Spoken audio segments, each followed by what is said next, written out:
अगर आपको ये गीत अच्छा लगे तो लाइक कीजिए, शेयर कीजिए, सब्सक्राइब कीजिएगा। कारवा के भीतर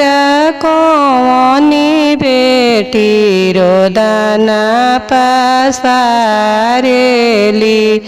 कारवा के ऊपर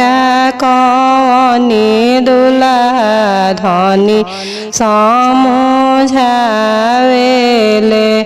के कराही पापा के पापा कहबी पापा गोहारा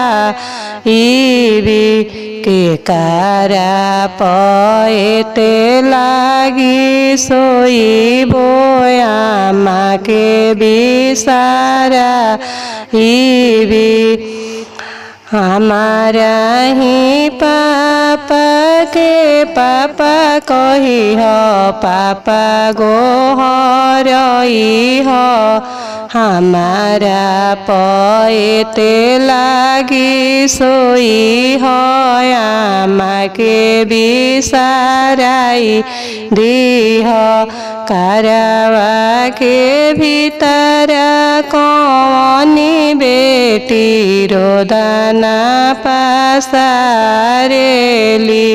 कारवा के ऊपर कौनी दुल्हा धनी समझावेले।